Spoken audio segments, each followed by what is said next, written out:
nakapunta na sa iba't ibang uri ng lugar dito sa mundo. Kadalasan, pumunta tayo sa isang lugar ngunit hindi natin alam na may natatago itong mayamang nakaraan.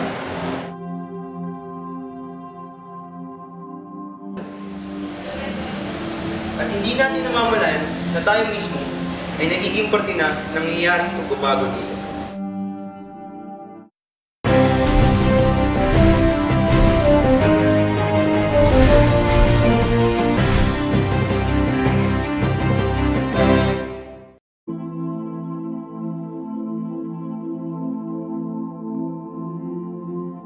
TVTC Old Building ay isang halimbawa nito sa ating mundo ng mga Buscon. Maaaring marumi at luma sa ating paningin, ngunit ito ay may naimbag na sa ating kasaysayan.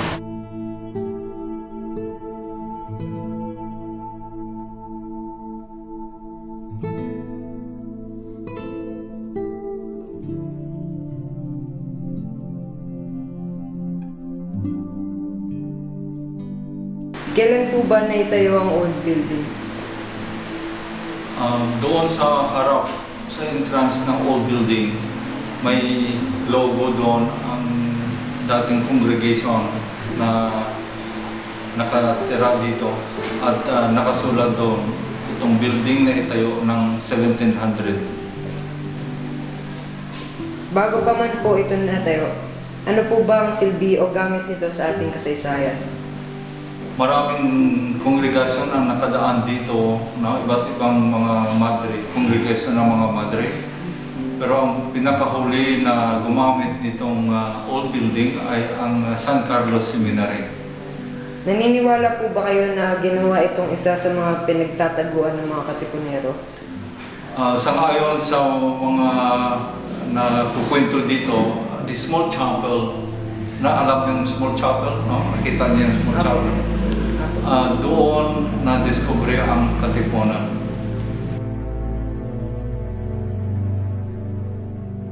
Kilala niyo po ba yung mga paring nagdaan dito? Doon sa corridor sa old building, mayroon doon mga pictures ng lahat ng rectors na naging rector dito sa Mandaluyong, sa Don Bosco, mula kay Father Coramta. Ano po ang pakiramdam niyo sa tuwing dumadaan kayo dito? Naging bahay ko na rin ito, siyempre maganda.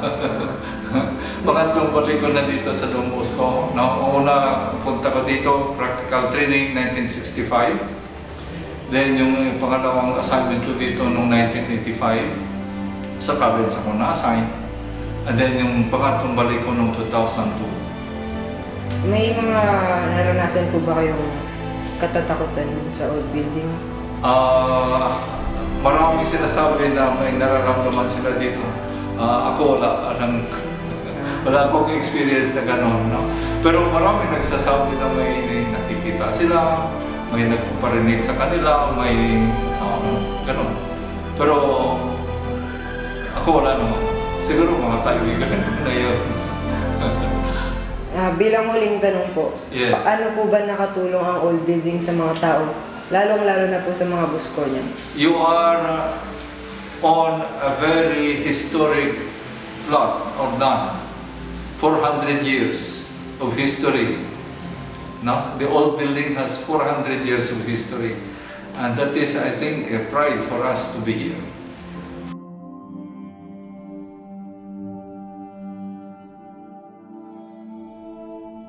Isang infrastruktura na naging parte ng ating masalimuot na nakaraan sa kamay ng mga Kastila, na hanggang ngayon ay nagbibigay benepisyo sa mga tao, lalong-lalo na sa mga Busconian. Narito ang mabubuting karanasan ng mga Busconian sa old building.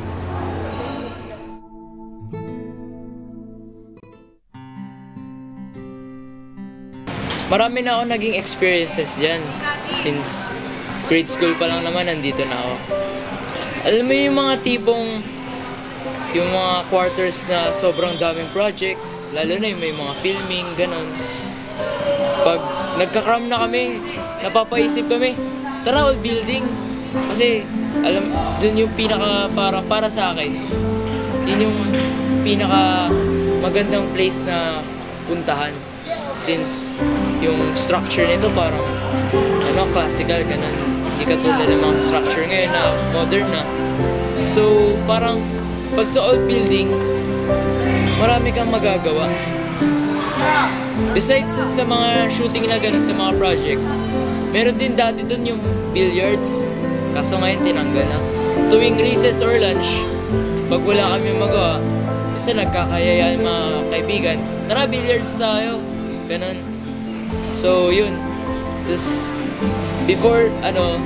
after that, ganun. Since nawala na yung mga billiards, ganun. But since may mga bago na mga sports na parang nakikilala ngayon, dun pa rin naman kami napupunta. Kasi, yun nga, alam naman natin na maganda naman talaga sa old building. Sabi nga nila, ang mabubuting bagay ay posibleng may tinatagong kamabalagan. Kung kaya, sa aking kinakatayuan, maraming panghipanghilabot na pangyayari ang kailanman hindi malilimutan ng mga tao sa kanilang buhay.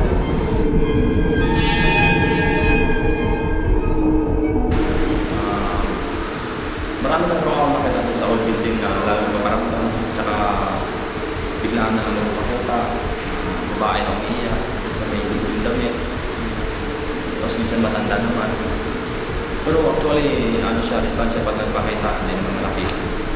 Tapos minsan, bigla na lang tinatawag yung pangalan mo, pagtingin mo, wala naman tao. Tapos minsan sa kabilang sulok, makita mo naman nandun siya, tapos bigla na lang mawawala.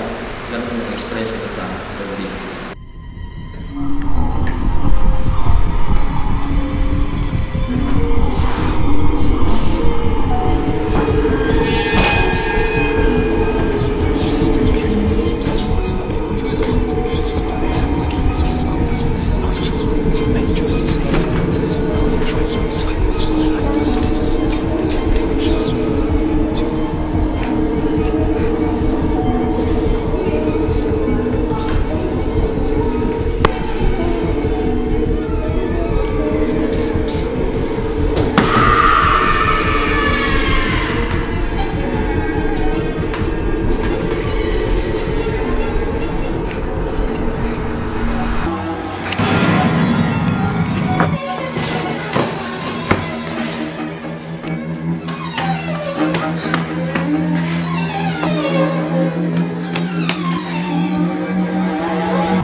Ngayon, ating natungayan ang isang dokumentaryo tungkol sa old building na may mayamang kasaysayan, binibisyong handog, mga napataas na balahibo, at matang na imulat.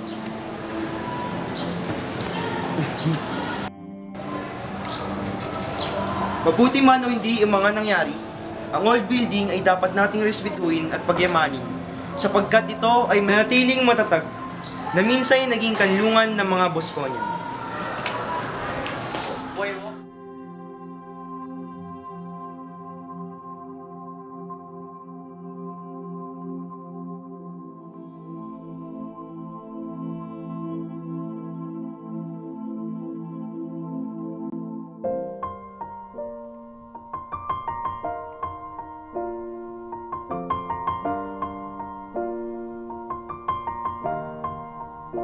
It's been a long day without you, my friend, and I'll tell you all about it when I see you again. We've come a long way from where we began. Oh, I'll tell you all about it when I see you again. When I see you again. Damn, who knew? All the planes we flew, good things we've been through, that I'll be standing right here talking to you about another path. I know we love to hit the road and laugh, but something told me that it wouldn't last. Had to switch up, look at things different, see the bigger picture. Those were the days, hard work forever pays. Now I see you in a better place. How can we not talk about family when family's all that we got? Everything I went through, you were standing there by my side, and now you gon' be with me for the last ride.